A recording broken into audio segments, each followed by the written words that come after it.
Notre prochain conférencier est un jeune entrepreneur, comme vous pouvez voir, Vincent Routier. Vincent, qui est un passionné de plein de choses, comme certainement plusieurs entrepreneurs en ce moment. Il est passionné par le génie mécanique, par la musique, le cinéma, les multimédias, les logiciels. Est-ce que j'en oublie, Vincent?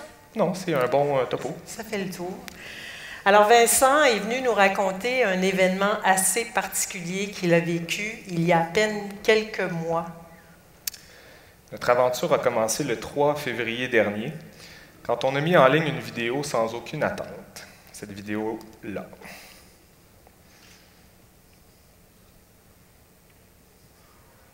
Peut-être que parmi vous, certaines personnes l'ont vue.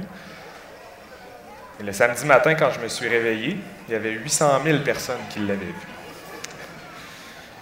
Et des dizaines de médias qui nous ont écrit pour nous dire « Mais c'est quoi ça? » Pour vous donner une idée à quel point on n'avait pas d'attente par rapport à cette vidéo-là, mon amie Catherine, qui est enseignante à l'école l'externat Saint-Jean-Bermance, où on a fait cette vidéo-là, le soir, elle me dit « On appelle ça comment? » Je dis « Ben, on appelle ça gym interactif, interactive gym. » Mais le 4 février, quand on a eu cette surprise-là, on ne savait pas ce qui nous attendait, une pas pire aventure qui allait commencer. Et comme Lynne-Marie disait, j'ai un parcours un petit peu atypique qui m'a amené à toucher à toutes sortes de choses. Mais dans ma carrière d'entrepreneur, d'homme d'affaires, de créateur, il manquait une espèce d'équilibre entre ma vie personnelle, mes jeunes enfants. Fait que vous voyez en ce moment Jeanne et Léonie, qui ont 3 et 5 ans. Léonie rentre à l'école l'année prochaine. Je me demandais comment connecter ou trouver l'équilibre entre mon expertise professionnelle puis ma vie de nouveau papa. Puis mes filles allaient rentrer à l'école, puis je me disais, qu'est-ce que moi, je serais capable d'inventer ou de créer qui pourrait peut-être devenir un outil qui pourrait leur permettre d'avoir une traversée dans ce milieu de l'éducation-là qui pourrait peut-être être inspirante ou tripante. Et le 17 janvier, quelques journées avant le 3 février, il y a un professeur génial qui a mis en ligne une vidéo sur Internet qui est devenue virale. Il a eu 40 millions de visionnements. Milliards, ça serait quand même pas mal. 40 millions de visionnements en l'espace d'une semaine ou deux. En fait, il a pris une application qui s'appelle Jitterbug, qui est une application pour les chats, pour les iPads. Et en fait, quand on part cette application-là pour l'iPad, il y a des petites bébites qui se promènent sur l'iPad, puis le chat, avec ses pattes, va automatiquement avoir le réflexe de les écraser. C'est assez intéressant pour les chats. Mais pour les enfants, lui, ce qu'il a fait, en fait, c'est qu'il a pris l'iPad, l'a branché sur un projecteur, puis il a dit aux enfants, lancez vos ballons sur les insectes, puis vous allez voir ce qui va se passer. Puis lui, derrière, avec son doigt, il écrasait les insectes quand les ballons arrivaient dessus à peu près au bon moment.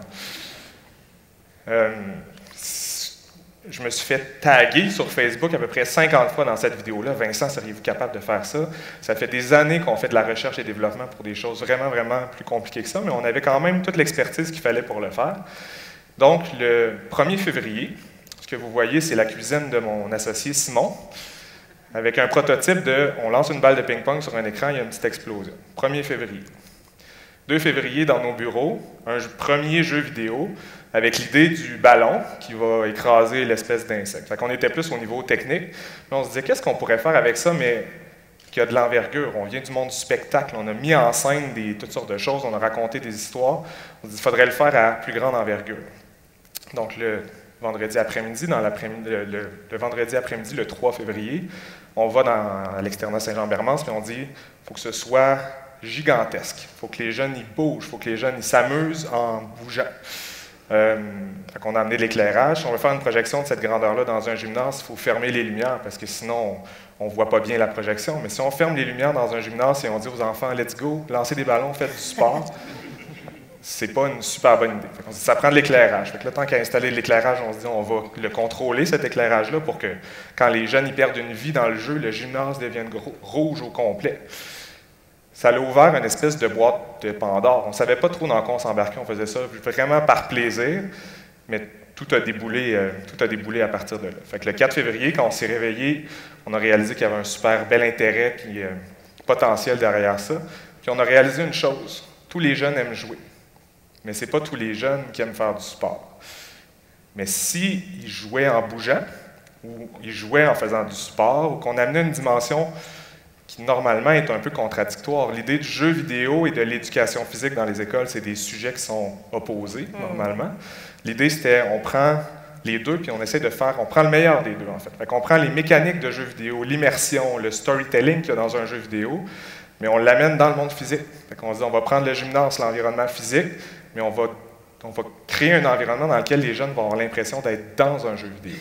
Et ça, c'est les mots d'un jeune qui a dit ça à sa mère. Le 4 février, j'ai reçu un message. Mon jeune a expérimenté votre activité hier après-midi. C'est super. Il m'a dit, j'étais dans un jeu vidéo, maman. Fait que, assez intéressant. L'idée de aimer bouger ou de faire aimer bouger grâce aux jeux vidéo. Maintenant, ça s'appelle LU, L-U Tréma. On en a vendu dans tout plein de pays. On est rendu à peu près 25 millions de visionnements de nos vidéos qui ont été mis en ligne.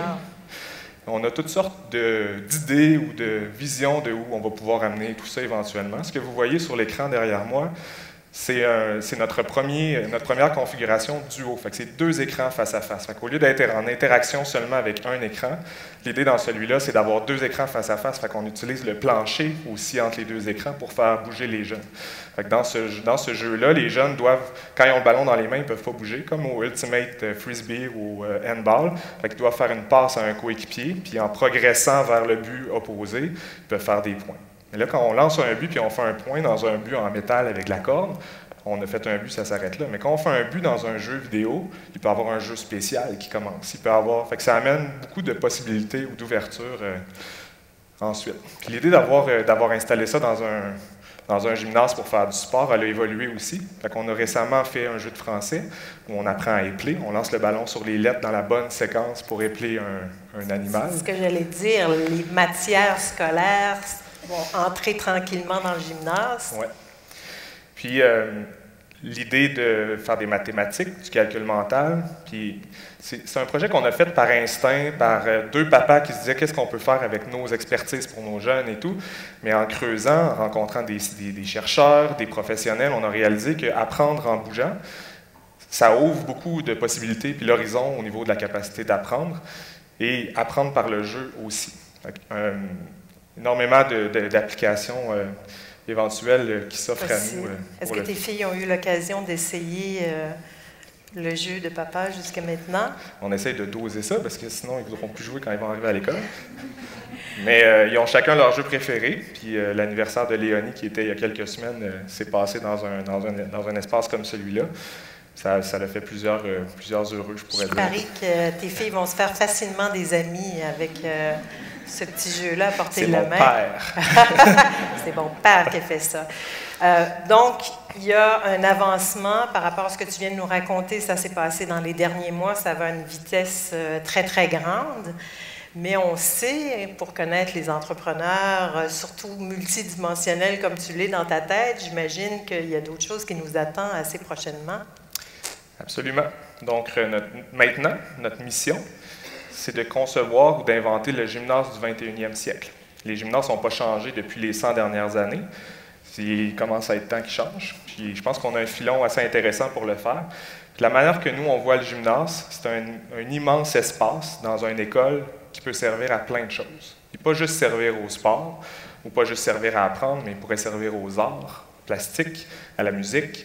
On a toutes sortes de jeux ou d'applications qui s'en viennent, qui vont faire que tout ce qu'on va faire à l'école, tous les types d'expertise ou d'activités qu'on a le goût de développer comme jeunes dans une école, de faire développer à des jeunes, on va essayer de créer un outil qui va permettre de le faire bien, puis d'aider les jeunes à développer leur passion, puis de ne pas se limiter seulement à certains trucs, puis d'essayer d'ouvrir ce système-là pour, à la limite, ils vont probablement eux-mêmes concevoir des jeux éventuellement, puis essayer de garder ça le plus ouvert possible. Je pense qu'il y a beaucoup de plaisir qui nous attend. S'il y a des enseignants dans la salle aujourd'hui, probablement qui sont en train déjà d'imaginer comment ils vont changer justement la façon d'apprentissage avec les jeunes. Absolument.